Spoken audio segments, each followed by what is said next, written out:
আসসালামু আলাইকুম এভরিওয়ান।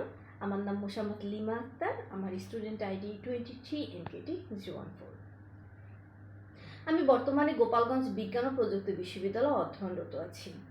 আজকে আমি যেই টপিক নিয়ে আলোচনা করব সেটা হচ্ছে কমপ্লিটিং সেন্টেন্স। আচ্ছা, আমাকে একটা কথা বলেন, আপনারা কি কমপ্লিটিং সেন্টেন্স নিয়ে খুব বেশি প্যারা খাচ্ছেন? মানে টপিকটা খুব বেশি হিজিবিজি মনে হচ্ছে? আপনার কি সামনে এইচএসসি এক্সাম অথবা অ্যাডমিশন টেস্ট?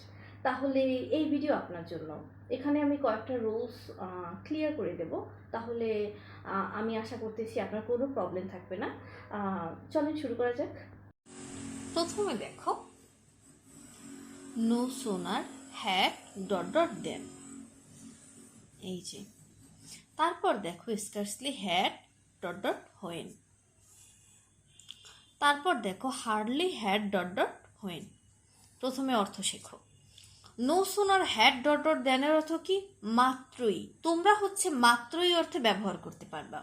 আচ্ছা, মাত্রই অর্থে যদি ব্যবহার করতে পারো, তারপর হচ্ছে স্ক্যার্সলি হ্যাড ডট ডট হোয়েন। এটার অর্থ তুমি কিভাবে ব্যবহার করতে পারবে? এটা যেই না অমনি অর্থে ব্যবহার করতে পারবা, যেই না ডট ডট অমনি। আবার তুমি hardly had dot dot when এর ক্ষেত্রে ওই যেই না ডট ডট অমনি অর্থেই ব্যবহার করতে পারবে। এই যে দুইটার এটা সেম অর্থে তুমি ব্যবহার করতে পারো। আচ্ছা, কিন্তু তুমি একটা জিনিস মনে রাখবা যে no sooner had dot dot then, scarcely had dot dot when, hardly had dot dot when, এই তিনটার ক্ষেত্রে তোমার সাবজেক্ট প্লাস বি2। একটা জিনিস মনে রাখো, বারবার কিন্তু আমি বলে দিচ্ছি যে একটাই মনে রাখবা যে তিনটার ক্ষেত্রেই সাবজেক্ট প্লাস বি2 হবে, কিন্তু সাবজেক্ট প্লাস বি2ই হবে। আচ্ছা, প্রথমে একটা এক্সাম্পল দেখি। No sooner had he seen the police than. এটা কিন্তু পূরণ করতে হবে। তাহলে আমার অর্থ কি দাঁড়ালো? সে পুলিশকে দেখা মাত্রই কি? সে পুলিশকে দেখা মাত্রই কি? আমরা দিতে পারি না যে দৌড়ে পালিয়ে গেল, আমরা কিন্তু দিতে পারি যে দৌড়ে পালিয়ে গেল। তাহলে আমরা যদি দিতে পারি যে দৌড়ে পালিয়ে গেল, তাহলে আমি কি লিখতে পারি? যে সে পুলিশকে দেখা মাত্রই দৌড়ে পালিয়ে গেল, তাহলে হি, এই দেখো হি লিখলাম, হি লিখলাম। তারপর হচ্ছে দেখো, আমি কিন্তু বলছিলাম যে ভার্ব টু হবে, তাহলে রানের ভার্ব টু হচ্ছে র্যান, র্যান অ্যাওয়ে। শেষ। এবার দেখো, এটার scarcely had dot dot when, যেই না অমনি অর্থে ব্যবহার করতে পারবো। এটার ক্ষেত্রে ওই সাবজেক্ট প্লাস বি2 হবে। এখন দেখো, scarcely had he known me when, এর অর্থ হলো সে আমাকে চিনেছে কিনা অমনি। সে আমাকে চিনেছে কিনা অমনি। তুমি আবার ওইটাও ব্যবহার করতে পারো যে দৌড়ে পালিয়ে গেল। দৌড়ে পালিয়ে গেল কি? তাহলে কি হবে? হি, রানের ই হবে পাস্ট ফর্ম, কি হবে? Ran away. ক্লিয়ার? তারপর দেখো, hardly had dot dot when. এটার অর্থ হচ্ছে ওই যেই না অমনি অর্থ তুমি ব্যবহার করতে পারো, কিন্তু আমি কিন্তু বারবার বলছিলাম, মনে রাখবা কিন্তু যে তোমরা সবাই মনে রাখবা যে বি2 বি2 বি2 তিনটার ক্ষেত্রেই কিন্তু সেম রুলস। আচ্ছা, তাহলে দেখো, hardly had I talk to her when. এর অর্থ কি দাঁড়ায়? এর অর্থ দাঁড়ায় যে আমি তার সঙ্গে কথা বলেছি কিনা।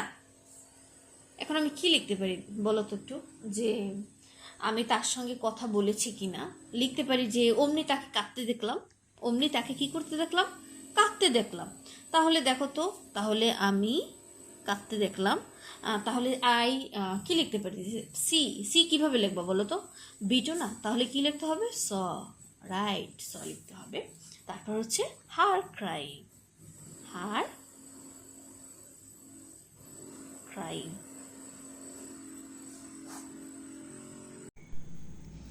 প্রথমে হচ্ছে তোমাদের শেখাবো সিন্স, অ্যাজ ইফ আর হচ্ছে অ্যাজ দো, এই যে তিনটা জিনিস তোমাদের শেখাবো। আচ্ছা দেখো, সিন্সের অর্থ হচ্ছে যেহেতু, এই সিন্সের অর্থ হচ্ছে যেহেতু। তারপর এই যে অ্যাজ ইফ আর হচ্ছে দেখতে পাচ্ছ অ্যাজ দো, এই দুইটার অর্থ হচ্ছে যেন।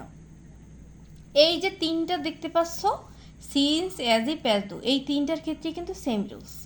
আচ্ছা, এই তিনটার ক্ষেত্রে যদি প্রথম প্রেজেন্ট ইনডিফিনিট হয় তাহলে কিন্তু পরে পাস্ট ইনডিফিনিট হবে, আর আগে যদি পাস্ট ইনডিফিনিট হয় তাহলে কিন্তু পাস্ট পারফেক্ট হবে। তোমরা কিন্তু গোলাই ফেলাইও না। যদি আগে প্রেজেন্ট ইনডিফিনিট হয় তাহলে পরে পাস্ট ইনডিফিনিট, আর আগে যদি পাস্ট ইনডিফিনিট হয় তাহলে পরে পাস্ট পারফেক্ট। প্রথম একটা এক্সাম্পল দিই, দেখো। He pretends as if he saw everything. সে এমনভাবে ভান করে যেন সে সব কিছু জানে। সে এমনভাবে ভান করে যেন সে সব কিছু জানে। আচ্ছা দেখো, এখানে অ্যাজ ইফ আছে না, অ্যাজ ইফ আছে। প্রথমে দেখো, এটা হচ্ছে সাবজেক্ট। আচ্ছা, এইখানে দেখো প্রেটেন্ডস।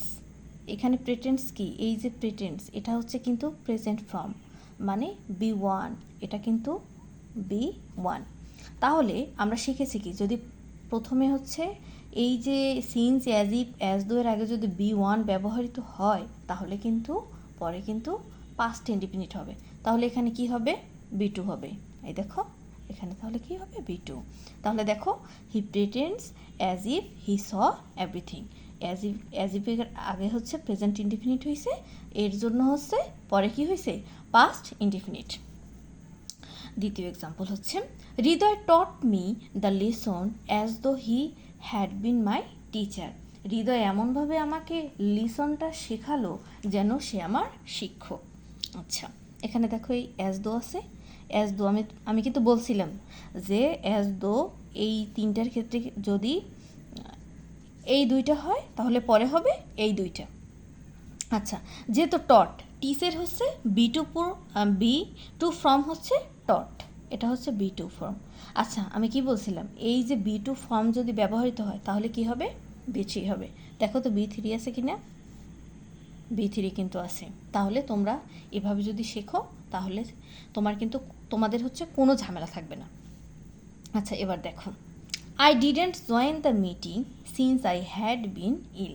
আচ্ছা, এর অর্থ কি, আমি মিটিংয়ে যোগ দেইনি যেহেতু আমি অসুস্থ ছিলাম। অর্থ হচ্ছে আমি মিটিংয়ে যোগ দেইনি যেহেতু আমি অসুস্থ ছিলাম। দেখো সিন্স, খেয়াল